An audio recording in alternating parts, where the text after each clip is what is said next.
পূরণ করে। আমি আপনাদেরকে আল্লাহ এবং তার রাসূলের প্রেমে হাওলা করলাম।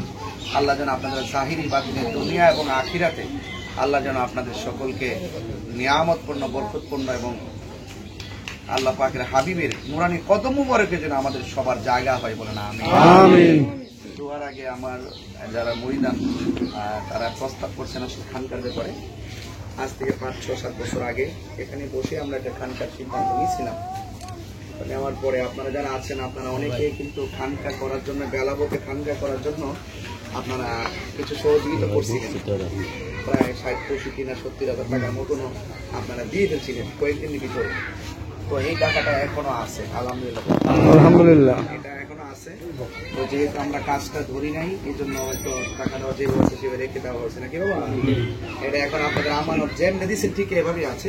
শুধু আমার সিদ্ধান্ত আর আমাদের একটা নির্ধারিত জায়গার প্রসেসিং এর গ্যাপ হওয়ার কারণে একটু সময় বিচ্যুতি করছে। তো আসলে একটা বিষয় কি, যেমন আজকে আমরা খোলা মাঠে বলছি না বাবা, আজকে আমরা যে বসছি, যদি আজকে খানকা হইতো, বৃষ্টি আইলে কি আমরা চিন্তা করার কারণ ছিল? তো রৌদ্র হইলে কি চিন্তা করার কারণ ছিল? একটা খানকা কিন্তু শুধু একটা ঘর না আব্বা, একটা খানকা হইলে আপনার আমানত নাকি, এটার পবিত্রতা আছে। দেহরার যেমন একটা পবিত্রতা, এই খানকার আপনার কিন্তু একটা বড় ধরনের একটা পবিত্রতা আছে এবং এটা একটা নিয়ামত। এটা কি নিয়ামত। আর তরিকত তাসাউফ যারা এই দেশে ইসলাম প্রচার করছেন, আল্লাহর ওলিগণ, নবীজি কিন্তু মক্কা থেকে মদিনা থেকে এই দেশে আসে নাই, আসছে সাহাবায়ে কেরাম, আসছে এই দেশে, আসছে আল্লাহর ওলিগণ আইসা প্রথম মসজিদ করার সাহস পাইছেন। আপনারা হিসাব করে দেখেন, আজ থেকে 600-700 বছর আগে দেখবেন আপনার পূর্বপুরুষ অনেকে হিন্দু হয়ে বলেছে। কথা কথা গেলে এই দেশে কিন্তু দুটি কাপড় পরে নিয়ে আসে, ঠিক আছে। তো এই দেশে কিন্তু ওই মসজিদ যে করবো, এই মসজিদ করার মধ্যে পরিবেশ কিন্তু ছিল না। তখন আল্লাহর ওলিরা এই দেশে আইসা প্রথম খানকা করছে, সুবহানাল্লাহ বলবেন না? তো ইসলাম প্রচার হয়েছে খানকা থেকে, তো এই দেশের মধ্যে। তো এই জন্য খানকা আমাদের একটা ঐতিহ্য, খানকার তরিকত তাসাউফ আল্লাহর ওলিদের একটা নিদর্শন, আর খানকার মাধ্যমে হক প্রচার হয়, ঠিক কিনা? তো এই জন্য আপনারা খেয়াল করে দেখবেন, যত পীর মাশায়েখরা খানকা দিচ্ছেন, যত পীর মাশায়েখরা খানকার তারবিয়ত দিচ্ছেন, দেখবেন প্রত্যেকটা পীর মাশায়েখদের মধ্য থেকে যত মুরিদান গুলো বের হইছে, এরা দেখবেন সবাই মানবিক হয়, দিল নরম হয় এবং তারা সত্যিকার ইসলামটাকে হৃদয়ে লালন করে। এই জন্যই এই বাংলাদেশের এই ক্রাইসিস মুভমেন্টও আমরা এই দেশে ইসলামপন্থীদের মধ্য থেকে আমরা প্রমাণ করতে পারছি, এই দেশে একমাত্র শান্তিপ্রিয় দল তরিকত তাসাউফপন্থী আহলুস সুন্নাত ওয়াল জামাত, ঠিক না? এটা কিভাবে সম্ভব হয়েছে? আমরা যদি বিভিন্নভাবে বিভিন্ন ড্রাইভার হয়ে যেতাম, আমরা কিন্তু এটা আজকে দেখাইতে পারতাম না। তাই এই জন্য খানকা একটা এলাকার জন্য, একটা দরবারের জন্য, একটা সত্যিকার ইসলাম প্রসারের ক্ষেত্রে একটা ধারক এবং বাহনের জায়গা। সেই জায়গাটাকে রক্ষণাবেক্ষণ করা সবচেয়ে গুরুত্বপূর্ণ। আপনার বাড়িতে একটা খানকা হবে, বাসার মেয়ের বাড়িতে একটা খানকা হবে, তো বাসার মেয়ের মানুষগুলো কি অত্যন্ত বড়ি পবিত্র না, হৃদয় পবিত্র হতে হবে না? আপনার বাড়িতে মাস্টারের বাড়িতে একটা খানকা হবে, তার হৃদয়কে পবিত্র হতে হবে না? তা আমার দৃষ্টিকোণ থেকে আমার মুরিদান যারা বলতে হয়, আমার মুরিদান যারা, আমার প্রত্যেকটা মুরিদান, ফৈজিয়া দরবারের মুরিদান যারা, ছেলে মেয়ে ছোট বাচ্চা থেকে শুরু করে মুরব্বী পর্যন্ত যারা ফৈজিয়া দরবারের মুরিদ, এটা ফৈজিয়া দরবারের পক্ষ থেকে একজন খাদিম হিসেবে আমি বলবো না, সারা বাংলাদেশ বলবে যে আমরা ফৈজিয়া দরবার শরীফ হককে প্রতিষ্ঠা করার জন্য লড়াকু সৈনিক। কথা কি সঠিক? আমরা কাউকে ছাড় দিয়ে আমরা কথা বলি না, এটা কিন্তু প্রমাণ হয় নাই, প্রমাণ হয়েছে। এই জন্য ফৈজিয়া দরবার প্রত্যেকটা মুরিদের আত্মা পবিত্র। এই পবিত্র সবার জায়গাতে, তার বাড়িতে এখানকার অধিকার, বাসামের বাড়িতে আমরা খানকা করতে পারি, কারণ আমার মুরিদান যারা প্রত্যেকের বাড়িতে খানকা করার মতন জায়গা এবং মন মানসিকতা আছে। তারপরও খানকা আল্লাহর ঘর মসজিদ করতে গেলে তো একটা হিসাব মিলে মসজিদ করন লাগেনি? জুম্মার নামাজটা চালু করতে গেলে হিসাব করে চালু করন লাগে, সামাজিকতা। এই জন্য আমরা সব জায়গায় তো আর খানকা দেওয়া যাবে না। আমরা আপাতত আমরা খানকাটা শুরু করতে চাই বেলাবো থানা থেকে, আমরা এটা শুরু করতে চাই। রায়পুরাতে খানকা আছে, এটা শুরু হয়ে গেছে নাকি? গোকুলনগর খানকা আছে না? আপনারা গেছেন না? এখন আমরা বেলাবোতে খানকাটা শুরু করতে চাই। তো শুরু অনেক আগে থেকে আমরা করতে চাইছি, হয়তো জায়গাটা মন মতো আমরা পাই না। যেমন এই যেখানে একটা বাড়ি ছিল, তার বাড়ি না মস্তুর বাড়িটা আসে না আজকে, তার বাড়িটা খুব সুন্দর, তার বাড়িটাও কিন্তু খুব সুন্দর। তো তার বাড়িতে আমরা খানকার জন্য একটা আলোচনা নিয়েছিলাম, কিন্তু তার পরিবার পরিজনরা যারা বায়াত হয়েছেন, তারা নতুন বায়াত হয়েছেন, তারা তরিকতের দীক্ষা শিক্ষাটা তারা এখনো পায় নাই। নতুন হওয়ার কারণে আমরা ওই সিদ্ধান্তটাকে প্রত্যাখ্যান করছি। কেন করছি? কারণ একটা জিনিস কি, আপনার বাড়িতে লোকজন আসবে, আমরা আসবো, আপনার এটা খানকার যে পবিত্রতা, সে যদি যে কোনো একটা প্রতিষ্ঠানে চাকরি করতে গেলে অভিজ্ঞতা লাগে, লাগে কিনা? অভিজ্ঞতা লাগে। প্রথম তো মাটি হইতে, হ্যাঁ। তো তার জায়গাটা সবচেয়ে সুন্দর, তারা মানুষ হিসেবে অনেক ভালো, কিন্তু তাদের নতুন হওয়ার কারণে আমরা এই সিদ্ধান্তটা নেই। ঠিক আছে?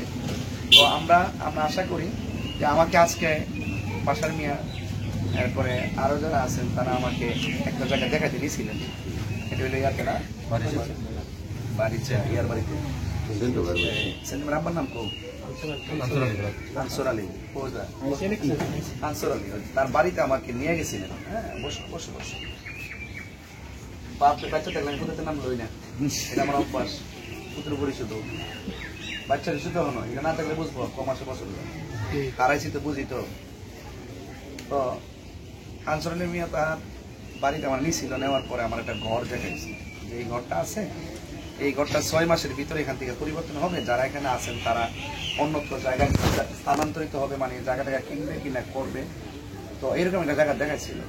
দেখানোর পরে এই জায়গাটা আবার সে তার কিছু মনের কথা আমার কাছে ব্যক্ত হচ্ছে। তুমি এটা শোনার দরকার আছে, কিন্তু বেলা মতো এই জন্য আমি ছাড়তাছি না, এটা জানার দরকার আছে।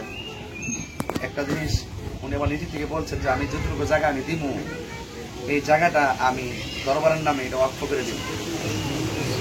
আলহামদুলিল্লাহ, আলহামদুলিল্লাহ করে দিবে, ওয়াকফ করে দিবে। আর এটাই নিয়ম। কারণ এই নিয়মটা এই জন্য, কারণ আজকে ওনার 2 দিনের পর আমার পুত্র যুগাইব, 3 দিনের পর তার নাতি যুগাইব, আইব কিনা?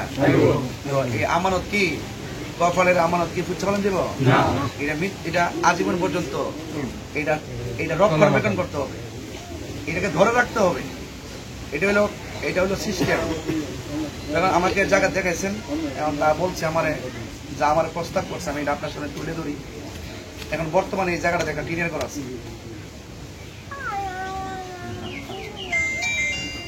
তো এখানে টিনের ঘর আছে।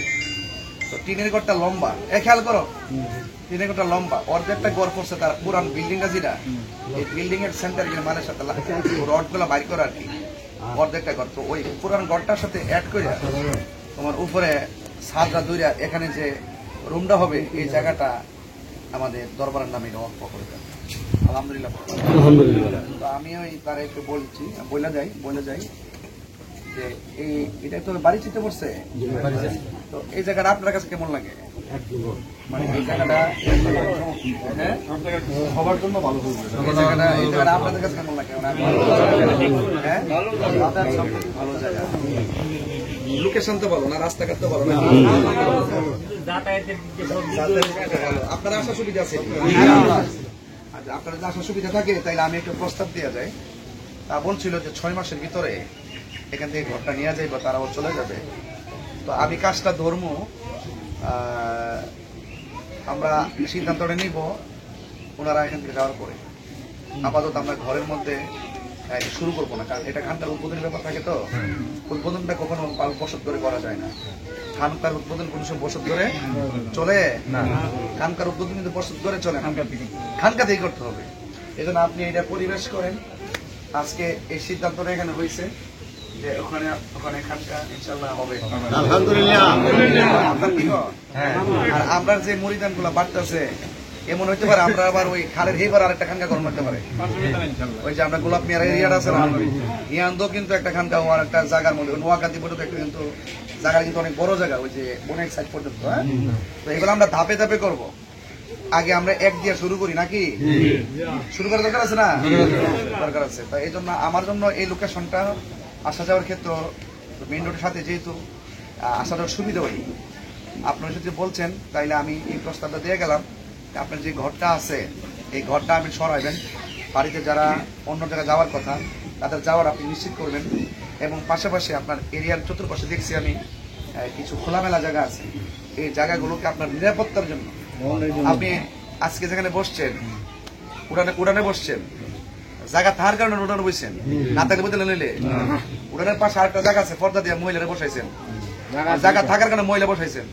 তো আমার খানকার ভিতরে আমি বসবো, পুরুষের খানকার মাঝখানে কি মহিলা বসতে পারবে? তার একটা জায়গার প্রয়োজন হবে। তো এই জায়গাগুলো আমি দেখে আসছি মোটামুটি পজিটিভ, সৌন্দর্য আছে।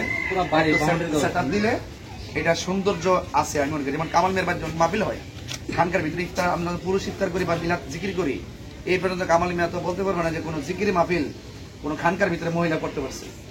আমরা যখন যাই করি তখন এটার ভিতরে আমরা পুরুষই থাকি, আলহামদুলিল্লাহ বলে, আর মহিলার জন্য আলাদা একটা জায়গা করে দেওয়া হয়েছে। তো এটা হয়তো বা ওয়াক্তের বাইরে থাকলেও সমস্যা নেই। জি, তো আমরা আজকে সিদ্ধান্তটা নিলাম। তো আপনারা আমি প্রস্তাব দেওয়া যায়, আপনি আপনার ঘর এবং যারা ওই অন্যত যাওয়ার কথা এই জায়গাটা যদি নিশ্চিত করবেন, সেদিন আমাদেরকে বলবেন, আমি আবার আপনাদেরকে নিয়ে বসবো। জালাল মেয়ে কি গো বৈশা, কারণ একটা জিনিস আছে যে আমরা চিরস্থায়ী বন্দোবস্ত করব। আপাতত খানকার উদ্বোধন ঘরে আমরা দেব না। হ্যাঁ, আপনার কি কথা, কি প্রস্তাব কি খারাপ লাগছে? ঠিক আছে তো? আল্লাহ যেন আমাদের সকলকে ওনারও সুবিধা করুন, আমাদেরও সুবিধা করুন, আপনাদের মনের আশা যেন আল্লাহ পূরণ করে, বেলাবর মনের আশা যেন আল্লাহ পূরণ করে। আমি যাক, আমরা একটু দোয়া করবো। দোয়ার পরে আপনারা যারা পুরুষ যারা আসছেন, আপনারা যারা একটু অপেক্ষা করবেন, যারা প্রয়োজনের কাছে চলে যাবেন, আপনারা অনেক মা বোনরা আসছে, তাদেরকে নিয়েও একটু নসিহত করবো, তাদেরকেও কিছু ওজিফা দিব এবং তাদেরও কিছু মনে করে থাকতে পারে না। আল্লাহ যেন আমাদের সকলকে বোঝার তৌফিক দান করে। আমিন, আল্লাহুম্মা আমিন। রব্বানা যালামনা আনফুসানা ওয়া ইন লাম তাগফির লানা ওয়া তারহামনা লানাকুনান্না মিনাল খাসিরিন। রব্বানা আতিনা ফিদ দুনিয়া হাসানাতাও ওয়া ফিল আখিরাতি হাসানাতাও ওয়া কিনা আযাবান নার। আল্লাহ মেহেরবানি করে ফয়েজে মঞ্জিল ফয়েজিয়া দরবার শরীফের আশিকিন রাকিবিন মুহিব্বিন ভক্ত মুরিদান, আল্লাহ অনেক ভক্ত আছে, এরা মুরিদান থেকে আরো বেশি মহব্বত করে। আল্লাহ অনেক ভক্তবৃন্দরা আছেন যারা অনেকভাবে আমাকে ধারণ করে, অনেক দরবারকে মহব্বত করে। আল্লাহ সবাইকে নিয়ে আজকের এই মিলাদের এই আখিরি মুনাজাত তাবারক আপনাদের জন্য আয়োজন করছেন। আল্লাহ সবকিছুকে নিয়ে আপনার দরবারে ফরিয়াদ করি, আজকের আয়োজনটা আপনি কবুল আর মঞ্জুর করে নেন। আল্লাহ আমাদের সবার জীবনের গুনাহ খাতা মাফ করে দেন। আল্লাহ অনেক মা বোনরা এসেছেন, আল্লাহ সকলকে সহিহ সালামতে বাড়িতে যাওয়ার তৌফিক দেয়া দেন। আল্লাহ মেহেরবানি করে খানকার ব্যাপারে আলোচনা করা হয়েছে, আল্লাহ এই খানকারের জন্য আমাদের সুন্নিয়তের জন্য একটা মারকাজ হিসেবে কবুল হয়। আল্লাহ আমার মনের ভিতরে অনেক একটা স্বপ্ন, বেলাবম রায়পুরাতে যেন আমার দরবারের নামে দুইটা বিশাল বড় প্রতিষ্ঠান হয়েছে, এই তৌফিক দান করেন। আল্লাহ মেহেরবানি আমাদের সবার জীবনে গুনাহ মাফ করে দেন। আল্লাহ মেহেরবানি আমাদের আব্বা আম্মা দাদা দাদি নানা নানি, আল্লাহ আমার বাবা সহকারে দুনিয়াতে নাই, আল্লাহ আমার মুরিদান প্রায় 26 জনের মতো অন্ধকার কবরে এতিম হয়ে পড়ে আছে। আল্লাহ ফিরোজ মিয়া সহ যারা অন্ধকার কবরে চলে গেছে, আল্লাহ প্রত্যেকের কবরটাকে নূরের পাত্তি জ্বালাইয়া দেন। আল্লাহ আমাদের প্রত্যেকের মুর্দা কলবটাকে জিন্দা করে দেন, সিনাটাকে মদিনাওয়ালার আয়না বানিয়ে দেন। আল্লাহ মা বোনদেরকে আবেদা সালেহা মুমিনা বানিয়ে দেন, রাবিয়া বসরি জিন্দেগানি নসিব করে দেন। আল্লাহ মেহেরবানি করে আমাদের প্রত্যেকের রাস্তাঘাটের অ্যাক্সিডেন্ট থেকে হেফাজত করো। আল্লাহ মেহেরবানি করে আমাদের প্রত্যেকের হায়াতের মধ্যে বরকত দিয়ে দেন। জীবনে একবার হজ্জে বাইতুল্লাহ জিয়ারত নসিব করে দেন। যারা অসুস্থ আছে সকলকে শেফা করে দেন। আল্লাহ মেহেরবানি করি, আল্লাহ যারা হাত বাড়াইলো, যারা বিদেশের বাড়িতে আছে, সবার জানমালকে আমানত রাখেন।